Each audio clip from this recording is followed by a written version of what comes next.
we have Regina Nawali, is that right? Yes. Okay, and she lives in Grand Prairie. We've been corresponding for a few months, and so she's finally able to, hopefully she's going to be able to join us. Another member that was going to come was Tiffany Mason, that came to our last meeting, but she had another conflict tonight. And then we also have our guest speaker, Sanjay, and I will introduce him in just a moment. But we have Charlotte online. Good to have you on, Charlotte. Are you back in Dallas yet? No, I'm still in Alabama. Okay. Oh, I just want to say one thing. I'm going to put my email in chat. So for anyone in our group that would like my learning program, some of you may, I'm the world's fastest reader.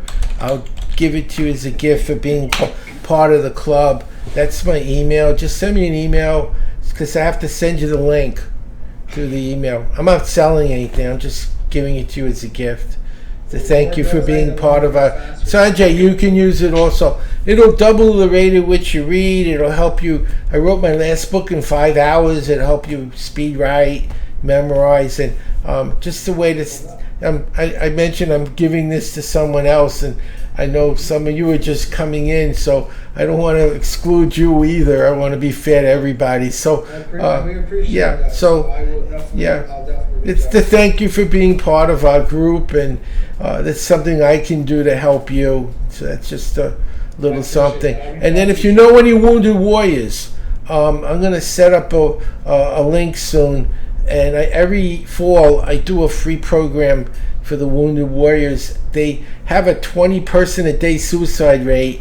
And I asked them why. I was training the special forces, and they said because they can't find jobs. I said, well, they have a GI Bill. They said they don't know how to learn. So I said, well, that's what I teach. So Howard, talk to Linda to get in touch with my dad. My dad, who's also past district governor for the district, is he is one of the chairmen of Helping a Hero. Oh, so okay. In touch with a lot of... That would help. Linda, you help me with that? Yeah, I know, and that's what Shiloh was a member of that. Shiloh was a member. Yeah, Shiloh. Oh, okay. Yeah, because I'm doing it, and I get 20, 30, 40 people, but I can fit 5,000 in, and it just, I'm glad to help the ones that show up, but I feel there's so many more that I could be helping. It's the same work. I'm giving them the 4 hours to teach them, so I'd prefer to fill. I'm not selling, so I'd prefer to figure out how to get more of them in there to help them. So if you know anyone who's a wounded warrior, that's what I do for. And because I don't charge, I do it through the Rotary. That gives our club the recognition for the event. Okay. Also, Sanjay, what about the Veterans Rotary Club down in Houston? That would be a good one. Also the VA. I don't have a contact for them. I'll get Sonny to give me the contact. Yeah, my dad will have it, but also the VA hospitals, right? Because you'll have a lot of people that go there that are going to need help. That's a place that you can reach out to as well. Yeah, Chris, you can do that. That'll be your assignment. Yes, I can definitely assist. Okay, great. Okay, then, that's it. That's all I have to say, and then I'll let Linda continue. Okay. Yes. Okay. I think I'll go ahead and introduce our speaker. You've been talking to him, but Sanjay Sharma has been a member of Rotary for the last 8 years, and he's a member of the Rotary Club of Houston Skyline. He served as president in 2017, where his club won the Small Club of the Year. He's been an AG since 2018. Sanjay comes from a family of Rotarians. As he mentioned, his father, Sonny, is a past district governor who was one of my classmates in 2010-11. His wife is a member, sister-in-law, brother are all Rotarians in District 5890, which is in the Houston area. Professionally, Sanjay is a physician with a background in cardiology and internal medicine. He focuses on cholesterol and educating physicians across the country on the importance of preventive medicine. He has been a medical expert for a pharmaceutical company for the last 7 years. Sanjay lives in Katy with his wife Maggie, son Jack, who's 3, daughter Mila, 2, and 2 labs, Boomer and Bandit. He loves spending time with his family and doing his traveling, and I just deleted his email. So, but that's about all. But he's a very active son. He and his two brothers are all in the medical field, and they had a surprise anniversary party for their parents that we went down to Houston a couple of weeks ago. So thank you, Sanjay. You're a great person. No, I appreciate it, and thanks for having me. Yeah, when I'm not in Rotary, I do a lot of stuff like traveling. I'm trying to also go to every baseball stadium, and I'm a big scuba diver, so try to do a lot of fun stuff. I just told Chris I want to learn how to shoot guns, so I'll add that to it. But today is going to be fun. I think with people like Jericho who are in the car, it's not going to be she doesn't have to follow a lot of slides or things like that. It's just going to be more of listening and interacting. I want you guys to jump in and ask questions anytime. And just stop me. So, today we're going to talk about heart disease and why is it's so important to, take care of yourself, and why is it important to make your heart stronger. Now, there's a simple question that I like to ask people. It says, are you taking care of your heart? Are you heart healthy? If the answer is yes, then you're meeting a certain requirement, which means that you are actually exercising and getting your heart to a certain target heart rate for about 150 minutes a week. Okay? So basically, when you think about that, it's 30 minutes 5 times a week. And if you're doing that, then you're actually at the heart, what the AHA says, at the heart healthy rate for your for cardiovascular fitness, and also for making sure that you're burning calories every single day. One thing that we do know is that cardiovascular disease is still the #1 cause of death in this country, and there's a lot of reasons for that. When you look at medications, they came out in 1987. That was the first time cholesterol medicines came out, and you saw a drastic drop in the heart disease. Well, if you ask questions and you see a lot of elderly people who weren't on medications, a lot of the reasons are because of the way the foods were made back then. The fact that people exercised more, they weren't sitting on their computers or their iPads or their phones, they were out doing the work. So fast forward, 50, 60 years where things have changed. People are starting to be more sedentary now. Look at the last 2 years with COVID. A lot of people are losing their jobs. People are working from home, so they forget about the easy things, which is going for a walk, eating fruits and vegetables, drinking enough water. And what they're doing is they're allowing themselves to get sicker and sicker and not even know it. The problem with heart disease is that it's called a silent killer, right? You never know why it can happen. So one thing that I said about earlier is the fact that why cholesterol medications are so healthy is because what it does is it's helping to save your life. It's not lowering your cholesterol only, but the fact that it's actually whatever's there in the arteries, it's keeping it in place, okay? I want to kind of keep you in mind how cholesterol works and how we can get rid of it. I want you guys to all think about I-45, the fact that you guys are in Dallas and going down to Houston. You know how bad it is, right, during rush hour traffic. Cars can't move. I want you to think about every car on the road as a bad cholesterol, like LDL, VLDL, IDL. Those are what we call atherogenic. Those are the ones that can form plaque, and those are the ones that can cause a heart attack. It just started. Linda, can you put yours on mute real quick? Just started. Come on in. Okay. I don't think she hears you. So I don't think she can hear us. I'm sorry, Maria just called. It's okay. So I want you guys to think about cars as bad particles. Those are your particles. We call them atherogenic particles. Those are what cause plaque. I want you to think about if cars can't move, how easy is it to have a accident? And what we call that is a plaque rupture. So if you think of somebody who is running a marathon, who's had a heart attack during a marathon or something like that, it's because they've had a plaque rupture. That means what they have in their arteries isn't strong enough or isn't stable enough. So cholesterol medications actually help stabilize those plaque ruptures from happening. Now think about if I can take the freeway on I-45 and give you more exits along the way. If I can give you more exits along the way, that's going to allow cars to get off of the freeway. And those are what we call LDL receptors. One of the things that we found out that statins and cholesterol medications are so important is because they turn those receptors on to pull off bad cholesterol out of the plasma. So if I'm opening up my exits on the freeway, all the cars are getting off the freeway. So now all my bad cholesterol is getting off. And so what's happening? Less cars, which means less cholesterol, less chances for a heart attack or an accident. And now my blood's starting to flow properly. Okay? And that's what cholesterol medications do. Not only cholesterol medications, but that's what exercise does. That's what helping your diet does. And I'm going to tell you a few things right now. I'm going to ask you guys a question. How many of you guys love sugar in the form of carbohydrates such as bread, pasta, soda, candy, everything, right? Okay. I'm going to use Jerica as an example because she was at dinner and the problem was I saw her plate. So when you look at the rice on there, right? Rice is great. Brown rice is even better. But the thing is, when you look at carbohydrates, all that does in the body is turn into sugar. The problem with sugar is the fact that it becomes atherogenic and it oxidizes the LDL. What does that mean? That means that LDL in the body alone is not a problem. Our body actually, we're born with an LDL of 30. So if you guys go to the doctor, you know your numbers. Think about that. Your LDL is 30. Now, as we get older, our LDL numbers go up. And how do we avoid that? Well, exercise, diet, and exercise, and also medications. But if I eat a lot of sugar, that's why diabetes is so dangerous. It actually turns the good cholesterol or the good LDL that's not become oxidized or forming plaque yet, it actually inflames it. It irritates it. It irritates the arteries. And so what it does is, I'm going back to my freeway analogy, it takes 45 and adds a lot of potholes, construction, debris. So what do you have to do? You have to slow down, right?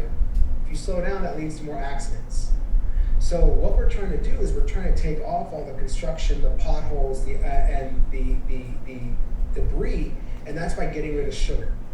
So if you cut down on your sugar, let's just take it sodas. If you're having 3 sodas a day, cut down to 1 soda a day. You're going to notice your energy level go up. You're going to notice you'll lose weight faster. You're going to notice that you're going to start feeling better. And you're going to notice that you're not going to have a crash, you're tired after you eat. By doing that, the body's going to wake itself up. And it's actually going to turn itself on to burn more calories and get into that metabolic state of helping break down the fat and the cholesterol that are already in the system. Okay? Kind of with everything I said right now, any questions so far? I don't want to keep talking. Actually, I have one, and it's very specific. So I was on statins, and they were causing damage to the muscles. You know, they do that. So the doctor suggested another med that's like $300-400 a month that is not covered by insurance. Is there an inexpensive medication other than statins that? Okay, can you put it in the chat box at the end? Because I will. That's what I need. I might need that. If everyone can go on mute, that would be great. Except when you ask a question, that way everyone can hear what everyone's saying. Howard brought up, is there any other medications other than statins that can help with cholesterol? Absolutely. And let me kind of give you why statins do what they do. Statins are still the #1 drug for cholesterol. There's many of them. So depending on Howard, what you were on, there's other alternatives that you can use to help with the cholesterol. I'm on a statin myself, right? I've been on 4. So You're on 4 what? different statins over time, and my what do they call it? The muscle damage. There's a chemical. Trying to think of the chemical. That's CK levels. Creatine. There's a high creatine level. Kinase levels. Yeah. So they took me off the statin, and I'm trying to go back to the first one. But the one that he suggested was like $300-400 a month, and there's no. We look at cholesterol medications, right? We have to look at dosages. There's called a maximum tolerated dose, which means that your dose could be a lot different than mine. That means that you don't have to go to the highest dose of the medication, and just to what your body tolerates. So statins also work in the muscle to break down cholesterol. There are certain drugs that don't do that. Now, when we look at alternatives, statins obviously are going to be the #1 cause because of the fact that they can reduce the amount of cardiovascular events, or like heart attack, stroke, death, by roughly 40 to 50%. They're the #1 drug just because of what the science is proving with those. Other medications that have come out recently, so there was one that came out in 2002 that was ezetimibe or Zetia. That's not a statin. That helps that people take along with their statins. There's another drug that came out in 2015. There's 2. They're injectables. Those are called PCSK9 inhibitors. What those do is you take a shot roughly every 2 weeks or once a month, and those help lower your cholesterol levels. There's another medication that came out in 2020, and it's called Nexletol or Nexlizet or bempedoic acid. Now that's not a statin. that works in the same way a statin does, but does not work in the muscle like a statin does. And it's a once-a-day pill. And then finally, there's a shot that they're coming out. It's more like an infusion that it's going to be given 3 times for the first year and then twice a year after that. So there's a lot of alternatives that you could look at, Howard, depending on when you talk to your doctor about what you've tried. Normally, what I would do is I would start people on lower dosages so they can tolerate it better, and then work my way up until that person has an issue. If they have an issue, I always add on ezetimibe. So, I'm on 2 medications because no matter how good of health you're in, if your family has bad family history, you're going to be on medications. I had a patient who was a marathon runner who had a heart attack at mile 1. He finished the marathon, but he came to see us afterwards. So it's just because his heart was so strong, he was able to continue. So it doesn't matter how skinny you are, how overweight you are, how in shape you are, out of shape you are, your cholesterol levels can be all over the place. Okay? So Howard, I'll write those names down. You can talk to your doctor. There's a bunch of different things. What I would tell you to do, because I see all the books in the back, the most important thing that I would tell you to start doing is going for a walk every day. It's very important that you do that. I do weights 3 days a week, and I swim a half a mile 3 days a week, and I bike, and I do yoga. I'm doing an hour and a half a day exercise. So that's So not. what I want you to do and keep in mind is what you're doing now. If you're not on a statin, then I want you to kind of keep in mind what your tolerance is for pain, right? What's your muscle pain at right now?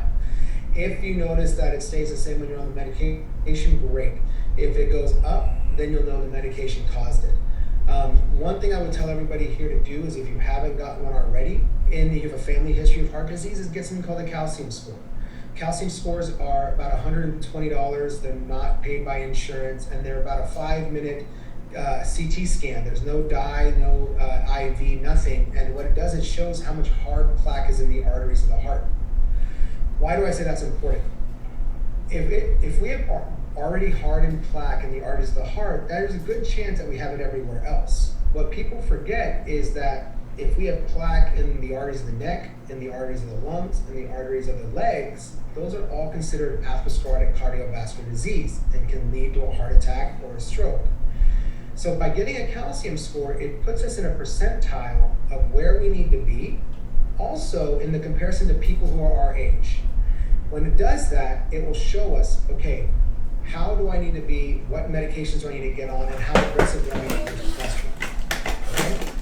There's another thing that we have to look at is inflammation. I made a comment earlier about sugar. Sugar plays a massive role on inflammation. Inflammation can lead to cardiovascular disease. One thing that I'm looking on this group right now, and one thing I want to point out is African Americans have already a genetic predisposition of increased inflammation. It's called HSCRP. The problem with that is that already puts a generalized inflammatory response in their body, right? Whether it be the muscles or the arteries. So they may have a little bit more propensity to have a heart attack or a stroke because of maybe what they're eating. Diabetes, as you definitely know in Texas, is also extremely bad, right? Because diabetes starts to affect everything. It affects the muscles, affects the eyes, it affects the joints, and can lead to a lot of other issues when it affects the organs. And that's why I talk about inflammation, especially in the terms of sugar, to help reduce that. Well, how do we do that? Omega-3 fatty acids is the number one thing. Number 2 is exercise. And when I mean omega-3 fatty acids, I don't mean fish oil from over the counter. So if you guys are taking that, I want you to throw them away because you're actually making your LDL go up. If you're taking red yeast rice, throw it away. If you're taking cod or cod oil or anything like that, throw it away. You're actually wasting your money and making your bad cholesterol go up. One thing that I want you guys to look at is getting Vasipa, V as in Victor, A as in Apple, S as in Sam, C as in Cat, E as in Edward, P as in Paul, A as in Apple. That's a pure EPA omega-3 fatty acid. Why do I say that? Because right now it's indicated to lower triglycerides. It's actually been shown to reduce cardiovascular events by about 25%. That's huge. When I look at it, I've taken it for about 8 years. I also do triathlons, and so what I normally would do is after I've been arranged for training, I'd be out for a few, I'm gonna write it down for you, Regina, sorry about that, give me a second, I'll write it down. What it does is it actually lowers the, let me spell it. I'm trying to spell and type at the same time. What it does is it actually helps with reducing the triglycerides by also reducing the inflammation in the body. So when I look at the lipid membrane, think of I-45 again. Think about I-45 being completely redone, right? Brand new pavement, new asphalt, construction crews are gone. It's 1 o'clock or let's just say 3 o'clock in the morning when there's nobody on it. You can go 200 miles an hour without a problem, right? That's what we want our lipid membrane to be like. But if we put things in our body such as sugar, or like if we smoke, if we eat a lot of preservatives, or if we're eating processed foods, if we drink alcohol, if we have a bad family history, all those things make it look like it's rush hour and there's construction going on. And that's what we're trying to avoid, okay? But CEPA actually levels it out, it reduces the inflammation, it helps that lipid membrane smooth out, and it also goes after all the inflammatory markers that we have. And so that's why that, and you can get it, you know, with insurance, you can get 3 months for $9. There's a copay card, and you can get insurance for $9. So, you know, you can tell your physician about that. And then calcium score, that's the test, Regina, is the calcium score. It's called coronary calcium score. And everyone can do it. You know, it's about $180 to $120. Normally it's around $120. And that's what you want to get done because that can give you a baseline of where you are. Let's just say, for example, you have a score other than 0. That means that you already have plaque starting to form. If you're over the age of 50, that's somewhat normal because you're starting to develop plaque normally in your body. For women, after you go through menopause, your body is going to start to transition to the effects of a man when it comes to cardiovascular disease. Estrogen actually plays a role, a protective barrier for you, and you start to lose that as you go through menopause, okay? So when you get a calcium score, Linda, I'll get your question in just a second. When you get a calcium score, that will tell me, okay, if my LDL is 130 right now, and I have a calcium score of, let's just say 10, and I'm 45, well, my LDL now has to be under 70, okay? By being under 70, now we know that there's a linear relationship with LDL and heart attacks or cardiovascular events. If I bring down my LDL, I bring down the risk of having a cardiovascular event, such as a heart attack or a stroke. So if your score is positive, meaning that you have it, or if you have diabetes and you don't even have to get the test, you should, but if you don't, diabetes also makes your LDL have to be at 70, okay? Type 2, type 1, whatever it is, you need to be aggressively treating that. Go ahead, Linda. Okay, now I was just going to make a comment. About a year and a half ago, or 2-3 years ago, I was diagnosed with diabetes. Mm-hmm. Well, about a year and a half ago, I went on this low glycemic meal plan where there's no grains and no dairy, and I limit, the only sugar I have is the stevia. Mm-hmm. And my cholesterol, I was taking 5 milligrams or whatever it is of statin, and now I'm down to even half of that amount. And so I'm off of the medication for diabetes. So, but just going off and eating those meals. And I think that's great. I think that you should get a calcium score yourself if you haven't. The reason being is because as we get older, I wouldn't change my therapy for you too much. I would probably go back to a 5 milligrams of the statin because 2.5 is considered a suboptimal dose because 2.5 really doesn't do anything. So, you know, depending on what you're on, you know, 5 milligrams of rosuvastatin or Crestor is technically the lower doses, and you want to be at least on 5 of Crestor because you get the protective barrier of that. So I don't want you guys to look at it as taking a medication. I want you to take a look at it as it's saving your life. You are not doing it because you just have to take a medicine. You're doing it so you don't have a heart attack. Okay, the problem with the heart attack, guys, is the fact that not only is it painful, but you have to go to the hospital, procedures cost a whole lot of money, and then bypasses are even worse. I had a patient who had a calcium score of 0, stress test was negative, which means that it looked normal, but every time she got upset, she was having chest pain. She was roughly 65, she was a smoker, So we decided to take her to the hospital and just do an angiogram. We looked in the arteries of the heart, and we found out that every artery she had was completely blocked. Okay? She ended up needing to have a bypass surgery. Okay? So what we also, the most important thing we do, when we don't just go by numbers, we go by the patient. So if I talk to you, Linda, I'd ask you questions on number one, what's your history, what's your family history, how are you feeling, you know, what do you do during the day, what do you eat, and then I look at your numbers, right? And so I can give you a better idea of what's going on after that. Okay. Also, I have my sister is trying to gain weight. She weighs considerably less than I do, and she's trying to reach up. I think she's trying to reach 100 pounds. She stays just barely over 100, but she's trying to gain some weight. And what is the best way? She thought she'd go out and buy a dozen donuts. Well, that's the worst way you can do it.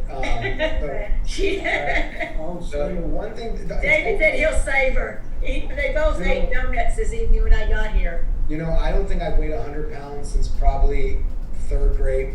I think that I was 100 pounds probably in third or fourth grade. Ever since then, I'm not even ever close.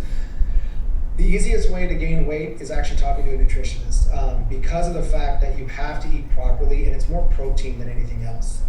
What's happening is with your sister is, as we get older, we lose a lot of muscle mass. By losing the muscle mass, the body has to go after whatever stores it's going to find, right? And that's, you know, it goes after the fat, but it also goes after the muscle. So a lot of elderly people don't have enough muscle mass. So it's literally skin and bones. So that's why it's a lot less weight. So I think it's important that when we look at trying to gain weight, we talk to a nutritionist and we do it slowly over time. Because you can't just go eat a bunch of donuts because she's going to get sick. It's also going to probably increase the risk for diabetes. But if you talk to a nutritionist, you'll learn to increase your calorie count per day. But also, depending on what state your sister's in, I would also. She's right here by me. Well, how are you, Linda's sister? You're doing well, but I think that it's important we look at also weight bearing exercises. You know, Howard mentions he lifts weights 3 days a week. I lift weights roughly 5 days a week. Okay, the reason why it's important because lifting weights also helps prevent osteoporosis. It also helps with muscle mass. It also helps with cardiovascular fitness. So I think it's important to look at it for a number of reasons, even if it's small weights. You can put the weights on your wrist and on your ankles and go for walks, right?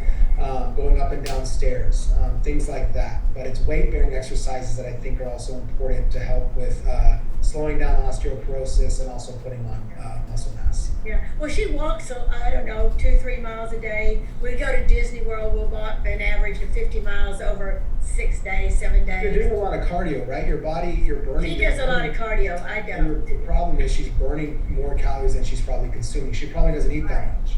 Okay. So, she doesn't eat that much. Exactly. So the thing is, she's probably also tired all the time.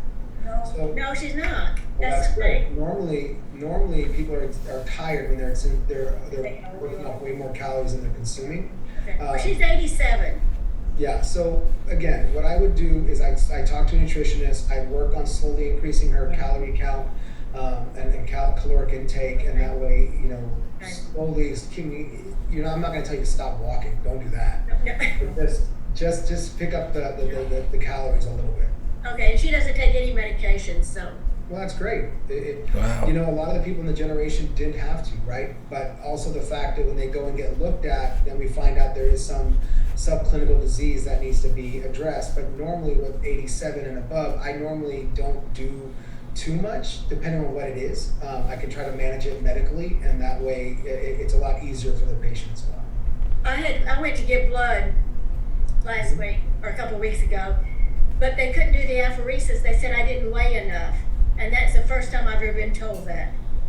I'm impressed that you're doing the apheresis. That's great. But I can't do it because they said I used to always do that, but now they say I don't weigh enough. So find out what the difference is, and then again, same thing goes for you. Just start eating a little bit more protein. Well, I'm eating a lot. Okay, all right then. Thank you. Any other questions? Yeah, can I ask a question, please? Yes. Yeah, my name is Jack.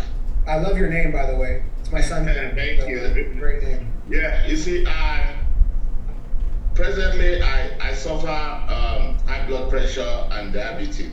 Okay, Yeah, for my diabetes, I take metformin. right?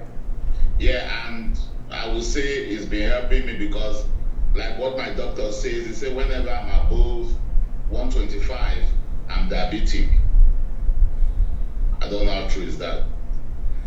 So when you look at it, so the fact that high cholesterol or high blood pressure and diabetes, metformin is a great drug. It's the first drug that we normally give for patients with diabetes, right? You're probably type 2. I'm Yes, assuming I you're do. type 2 diabetic. So the way that we try to get better with that is diet and exercise, right? If depending on what your cholesterol is, diet and exercise is going to help you in two things. And the question in the chat, I'll answer that in just 1 second. When we look at it, I think the important thing that we need to work on is you reduce your salt intake. So if you like to add salt, I know with Indian food, African food, Mexican food, Chinese food, Thai food, it's always loaded with salt. The problem with salt is that it retains fluid. When it retains fluid, it actually increases the volume in the body and increases the blood pressure. So if you eat a lot of salt in your meals, that's the number one thing I would tell you to cut back on, okay? That will help bring your blood pressure down. Number two, if you're stressed a lot, if you, if you get angry or things like that, any kind of like adrenaline, that can increase your blood pressure, okay? So if there's certain things, whether it be work, if work stresses you out, that can increase blood pressure. So we look at two things. Normally I tell patients is, okay, monitor your blood pressure twice a day, let me know what it is after a couple of weeks, because if you go into the doctor's office, it can usually be high. I like the numbers, depending on what you are, roughly between 116, 120 to about 140 on the top. 70 to roughly under 90 on the bottom, okay? Pulse rate, the question in the chat was about pulse. I think, I'll talk about that in just a second. Pulse is normally between 80 and 120, okay? Normal pulse rate for anybody should roughly be under 100. If it's over 100, that usually tells me that they're having something called tachycardia. That means that their heart rate's a little bit faster. Is that bad? No. What that means is that a couple things. One, you could be anxious. Two, you could be dehydrated. Because when you think about it, your heart rate is trying to pump blood throughout the body, right? And if it's going faster, it's not getting as much blood throughout the body. So sometimes it could be from dehydration. But with Jack, I think the important thing that we look at is diet, exercise. We look at reducing salt, increasing your water intake. So depending on how much you weigh, you have to drink half your body weight in ounces a day. So if you're 100 pounds, you should be drinking 50 ounces a day. If you drink tea, Coke, coffee, anything with caffeine, that negates some of the water you're drinking. So you need to drink 2 glasses of extra water for every cup of coffee or tea or Coke or whatever you're drinking. Okay, those are diuretics. They're going to take out the electrolytes. They're going to dehydrate you. So you need to put back in the body what you're losing. Okay. Yeah. So one of my major problems is sleep. I do nights. I work from 6 p.m. in the evening to 6 a.m. And Okay. when I get home, it's always difficult for me to sleep immediately. Sometimes I go to bed maybe like 11, 12 in the afternoon, and I try to be up again by 3 to get prepared again for work that same evening. So and when I get to work, I can't sleep. So right now, my body, even when I'm off, I can't even sleep at night anymore. So what you need to do, there's a couple things, and that's one of the reasons why your blood pressure's up too. Okay? And one other thing is getting that lack of sleep can lead to a lot of other issues. Okay? I think for you, one of the most important things that we think about is, and I've just started doing it, well, I don't do it, my wife does it, so I kind of do it by way of her, is we have noise machines in our room, right? I don't use them, but like my wife uses them because we have 2 small kids, and the noise machine helps them sleep. Also for you, since you come home during the day, put blackout curtains in your room, or get a face mask. I think those are things that can help you. Listening to things that can calm you down will also help. If you don't do yoga and meditation, I would recommend starting that, because that helps calm the mind, that helps calm the heart rate, that also lowers the adrenaline in the body. So for the question in the chat regarding heart rate, that goes for you as well, is the fact that if you work on yoga and meditation, that will help you reduce the amount of stress, oxidative stress, as well as the adrenaline in the body to help lower your heart rate. The other reason your heart rate's also elevated is you also mentioned, let me go back to it real quick, is that you're overweight. So for people that are overweight, the heart is going to have to work harder to perfuse the body than it would for someone who's not overweight.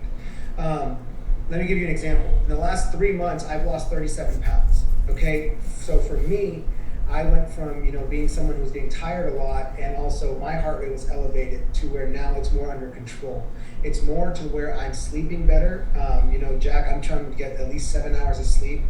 All through med school and before, the last few years, I only got about 5 hours of sleep. I functioned off that.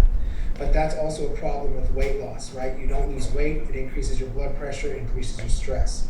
So we have to find ways to lower that. So when I lost the weight, I started noticing everything started feeling better. I cut down on my sugar, I exercised more, my energy levels are going up, and my numbers are much better. My cholesterol now is at 31, my bad cholesterol. So now I'm at the point where my body is not producing any more bad cholesterol, right? It's staying to where it's at. So it's important that we diet and exercise. I'm not saying that everyone has to be skinny. I'm not skinny by any means. But what I'm saying is that we need to be healthy for our body.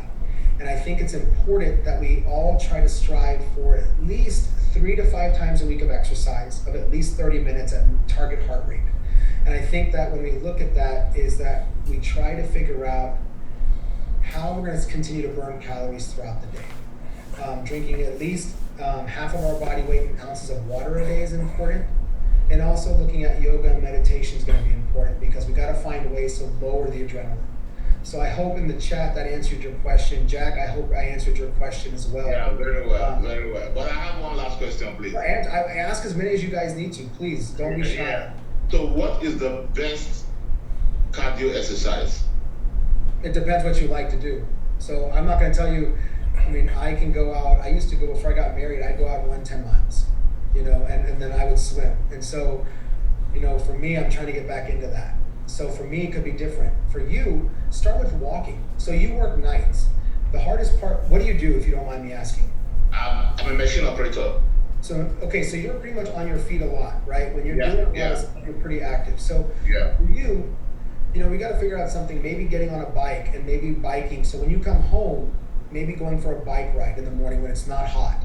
Going for a quick bike ride for 30 minutes or get a stationary bike at the house. Do 30 minutes, get your heart rate up, depending on when you eat, take a shower, and that would help kind of get you ready for bed. Okay? Do something better than trying to go to bed at 11. Force yourself into bed in the beginning to say, hey, I got to start getting on a better schedule. Get yourself, find that better form of, instead of 3 hours of sleep, try to get at least 5 hours of sleep, right? And then try to get at least 6, right? Because they say 7 hours a night is what they're recommending right now. They're saying that to help with slowing down any kind of cognitive delay or any kind of cognitive defect later in life, like Alzheimer's disease, they're recommending at least 7 hours of sleep right now. So, try to do better for that. My cell phone's in the text, so you guys can all, if you don't have questions now, you can always shoot me a text or call me after this, and I'd be happy to answer you guys that way too. But I think, Jack, start doing that. I definitely recommend, if it's easier for you to ride a bike, get a stationary bike in the house, or go for a walk, or do something, but get tired, and then go ahead and get ready for bed. All right, so thank you so much. Absolutely. Yeah. Anybody else? I was looking up Vasipa. There's some side effects. How severe do you see those in patients? Every drug is going to have a side effect. So I don't want you to freak out when you see it. Vasipa is a pure EPA omega-3 fatty acid. It's gone through 4 purification processes. It's made from white fish out of the coast of Peru. It's extremely safe. People are going to have issues with anything, okay? So I don't want people to be worried, and talk to your doctor about it. But I take it. I've taken it for 7 or 8 years now. Never had an issue.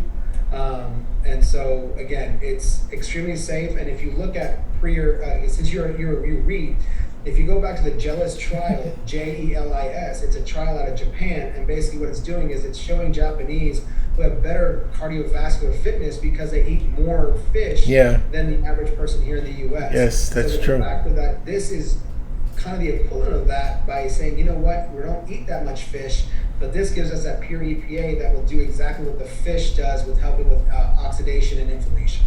Okay, so get rid of the fish oil and go to the Visipa. Yeah, don't take fish oil because it's actually making your LDL worse.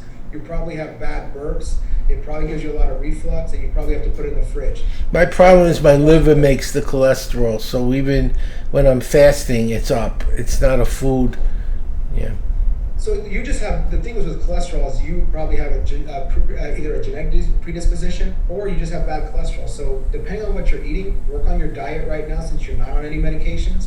I think it is important that you do get on some. And then I would, talk to your doctor and get a calcium score. Talk to your doctor, say, I want to get a calcium score. That will tell you exactly where you need to be. With the calcium score, that also will, if you have a score of anything, that will also help with getting the medication approved. Okay? You'll have better chances, not have to pay $300 or $400. Oh, okay. That helps. Thank you. Yeah. Does Yeah, anyone I else know have? you've had your hand up the whole time with the phone, but that's super impressive in the car. So the fact that I just pointed you out, I'm going to have you ask a question.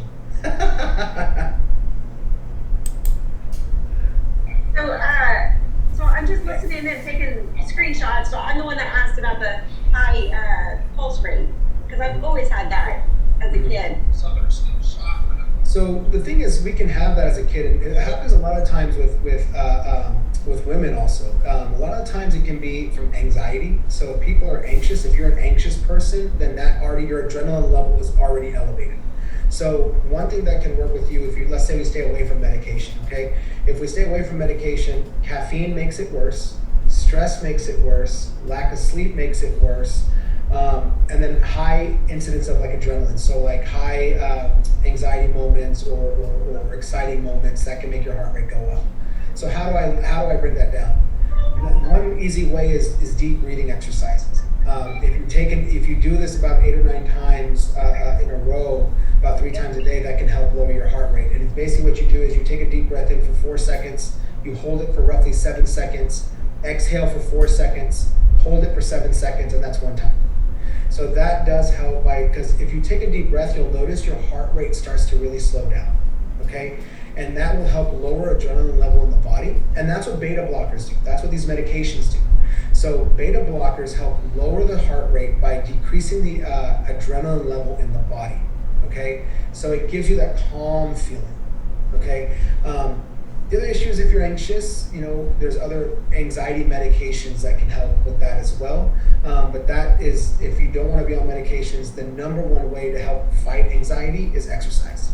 So for you, Jerica, what I would tell you to do is, again, start walking, especially with how hot it is here, either early in the morning or if you have something at home that you can do. That's going to be the best thing for you because as we start to lose weight, blood pressure goes down, heart rate gets better, adrenaline level goes down, and that can help quite a bit. And then cut down your caffeine.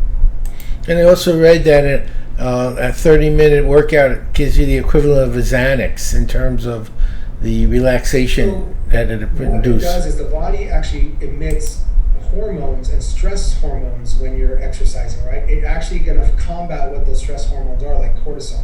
It's actually going to fight that and say, you know what, I'm going to do something to help lower that. And by doing that, you're actually getting a better bang for your buck without having to take medication, okay? If you exercise enough, you can get off majority of your medication, and if you eat a plant-based diet. That's the only diet that I know of that's been shown to help people who have severe heart disease get completely off their medications. Do I recommend it? No, because not everybody can eat a plant-based diet, right? So what I would tell you is medication's not bad for you, and if you think it is, I'd love to talk to you and get your reason why. What we're trying to do is save your life.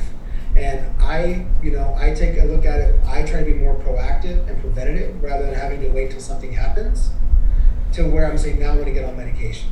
So, I think it's important we look at where we're at. If we get a calcium score, we'll know exactly where we are cardiovascularly. And then you have to look back at your family history. Does your family have diabetes? Does it have heart disease? Has any of your brothers or sisters or aunts or uncles or mom or dad had a heart attack? If that's the case, how old were they? That will also tell you how aggressive you need to be. Because we have studies now that show children as low as 8 years old can be on cholesterol medicine. Okay? because it's called familial hypercholesterolemia. And we're seeing that kids are having cholesterols in the 150s, 200s, and that's just their LDL. What that's showing is by the age of 20, they're having their first heart attack. So that's why it's important that we aggressively treat early to make sure we avoid that in the future. And that's why I'm telling you it's important to know your numbers and to get your numbers looked at. Thank you. Can I ask a question here, please? Yes. Yeah, this hereditary thing you just talked about. Yeah, my dad died of hypertension. He was hypertensive. My dad died of diabetes.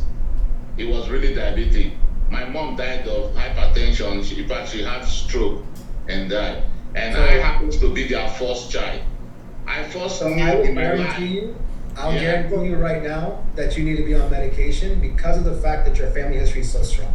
Yeah. So the fact that you mentioned also to me that you're a diabetic and you're hypertensive, right? One thing that we have to be very aggressive is a diabetic and a hypertensive, your biggest issues right now are going to be your kidneys. Okay? You've got to protect your kidneys. And that's going to be a big thing if you don't get your cholesterol in order, if you don't get your hypertension in order, if you don't get your diabetes in order. So for you, Jack, I would 100% tell you to go see your doctor, say, hey, this is what's going on if you haven't already seen him. You're going to need to be put on cholesterol. I would put you on a cholesterol medicine right now. I would have you go get a calcium score, see what your numbers are. Most likely you're going to have a positive calcium score because of the fact that you're a diabetic, not because of anything else, and that you have family history. That's not dangerous. I'm not telling you to scare you, but I'm telling you to help you take care of yourself now so you don't have to worry about it later. And I think the most important thing that I would tell you right now is it's very easy to treat and it's very easy to avoid having the event. Okay? Okay, Sanjay, Regina has a question. Yes. Yes, Regina. You're muted, Regina. You're muted. I think he answered it. It was on the teenager, like any recommendation for a teenager, and I think he said, that's So what I would do with your teenager, is depending on if they're are they under 18 or over 18? Under 18, they're 17, and their cholesterol, I thought something was wrong with the test because it was reading 600. Whoa. Wow, okay. And I just told the doctor I didn't believe this reading. And So what did the doctor, what they do? They recommended that, medication, putting on medication, but I'm not for the medication. So we agreed to go do exercises, move, and change the diet. No. So I will tell you right now, your son is at extremely high risk of having a heart attack in the next few years. Okay? I'm going to tell you right now that that doctor needs to understand how serious this is. 600 is extreme. Yeah, extremely. If that's your LDL, then that's extremely dangerous. Yeah. So your son is showing familial hypercholesterolemia. That is a genetic disease that he got from you, and you probably got it from your family or your husband, right? So there's no way diet, exercise is going to get that down anywhere close where he needs to be, ever. So you know what, Dr. Sanchez, I didn't mention it. We did for about 6 months and we brought it down to 200. So with the diet and exercise. And then, COVID hit and now no exercise and because the diet is messed up. So we just stuck on 200. So I know we need to do some medication then. What I would do is I would definitely get him on medication because of the fact of where he's at. So, you can always text me afterwards, and if you want to send me his labs, I'll look at them. I think it's important that we know that that number is extremely high, and he already has a predisposition for being that high, right? So think about it. I-40, I'm looking at your son thinking of I-45. It is all backed up. There's construction going on. There's potholes everywhere, and it's rush hour traffic. That's what I'm looking at when I look at your son right now. Okay? So what we need to do, and you're going to hate me for saying this, he's probably going to have to be on 1 or 2 medications. Yeah, that's what you recommended, yeah. And what I would do is I would do diet and exercise in addition to that, but I promise you it's going to be better for him. Because what's going to happen is the cholesterol medication is going to lower inflammation. It's going to lower the risk of him having a heart attack. It's going to lower the risk of him having a stroke. And it's also because now, moving forward, his kids are going to have to get checked early. Their kids are going to have to get checked early because this is an undiagnosed thing that we're seeing more and more in this country. And that is why cardiovascular disease is still the #1 cause of death. Yeah. And if you can look up the FH Foundation, it's a Family Heart Foundation. That is strictly for, people with familial hypercholesterolemia. You can find all the information you want there. I think it's fhfoundation.org or .com. They can tell you, I'll put that in the chat. They can tell you more. www.fh. I think it's .com. It could be .org, but just check it out. But it's FH Foundation, and they can answer a lot more questions. I know them. I've had a lot of conversations with them, but I think it's important. And I know a lot of good doctors in your area. So if you need one, or let me know, and I can find you a really good one. Okay, thank you. I appreciate it. Mm-hmm. Okay, are there any other questions? Okay. Yeah, one last question from me. Okay. Yeah, my question is this: does banana spike up sugar level? Yes. So the funny part is, the more brown it is, the higher sugar content it's going to have. Okay?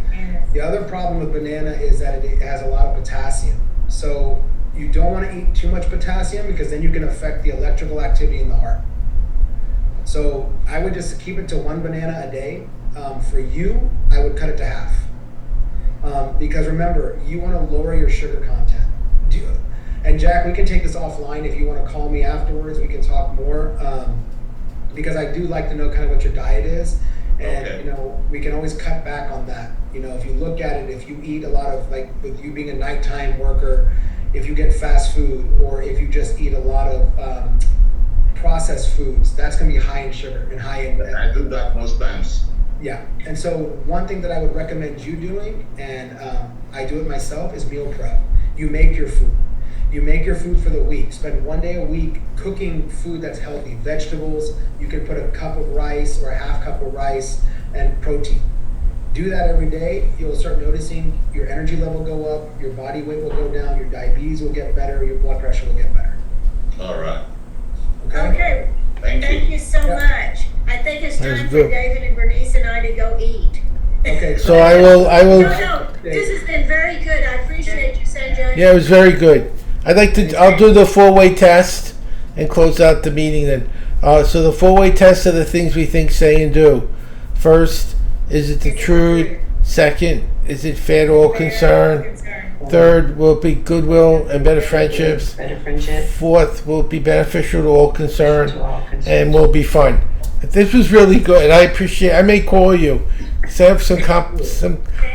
My plan won't let me go to a cardiologist. I have to go to a GP. So And feel free to reach out. I appreciate it.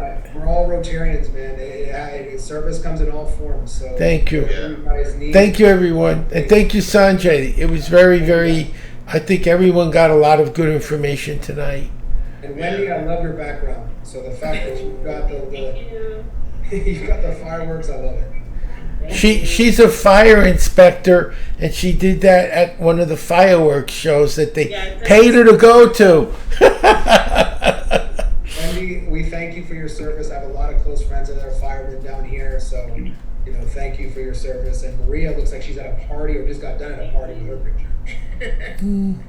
Okay. Bye, everyone. See you soon. I was supposed to be having like a conversation with myself. I said, "Oh crap, did I have it muted today?" Oh, well, David, happy birthday.